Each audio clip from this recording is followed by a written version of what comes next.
ভাইয়েরা,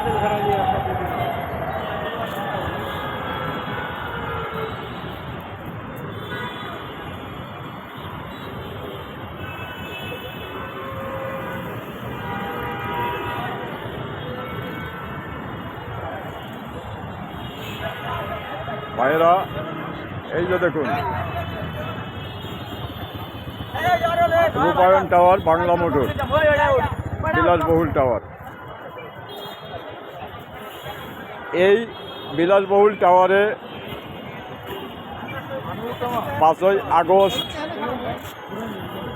গণ অভ্যুত্থানের নামধারী সমন্বয়করা এখানে এই অফিস করেছেন। আচ্ছা, তারপরে আবার ওনারা দল গঠন করেছেন, মানে দলের একটা অফিস আর ওনাদের সমন্বয়কদের আর একটা অফিস।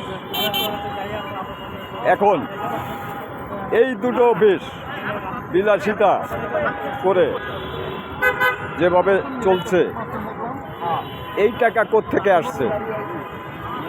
আবার পার্টি গঠন করেছে, নাম দিয়েছে এনসিপি। এনসিপিতে তো এনতে ননসেন্স, সিতে ক্রিমিনাল, পিতে পার্টি, ননসেন্স ক্রিমিনাল পার্টি, অথবা এনতে ন্যাশনাল, সিতে ক্রিমিনাল, পিতে পার্টি, ন্যাশনাল ক্রিমিনাল পার্টি। এই প্রতারকের বাচ্চারা 5ই আগস্টের পরে সেনাবাহিনী দ্বারা কারফিউ জারি করে প্রত্যেকটা ব্যাংক লুট করে বস্তা ভরে আওয়ামী লীগ নেতাদের এবং এই দেশের বিশিষ্ট ব্যবসায়ীদেরও সেই মামলা দিয়েছে। অথচ সে টাকা আদালতের মাধ্যমে ট্রেজারিতে জমা হয় নাই। কার কাছের থেকে কত টাকা পেয়েছে? এই শুয়োরের বাচ্চাদের আসল চেহারা। আর যা বলছে সেটা আইন অনুযায়ী ওনাদের চলছে।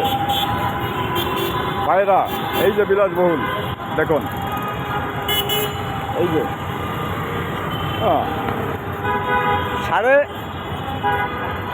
মানে 650 অথবা 700 মতো পুলিশ খুন করেছে এবং 600 থানা লুট করেছে। সেই অস্ত্র কারা নিয়েছে, কি করেছে তার তদন্ত না করে,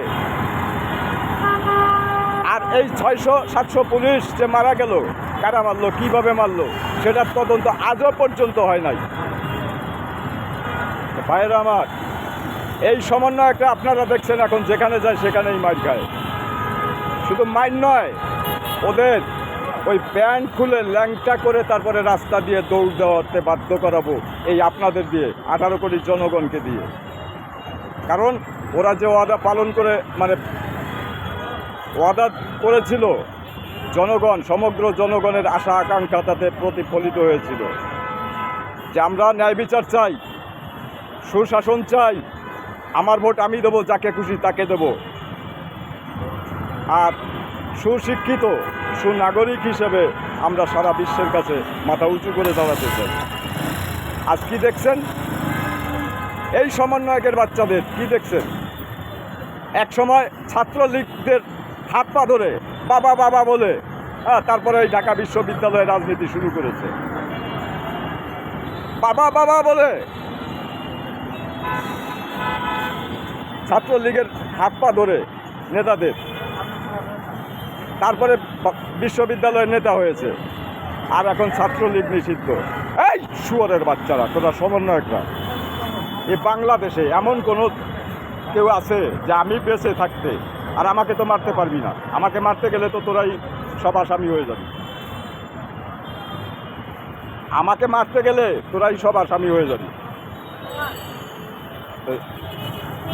কথাটা শোন, তোদের বিরুদ্ধেই ওই গণহত্যা, ওই পুলিশ হত্যা, থানা লুট, এই মামলা হবে তোদের বিরুদ্ধেই, আর ওই সেনাবাহিনী প্রধানের বিরুদ্ধে। এ মামলাটা আমি করবই।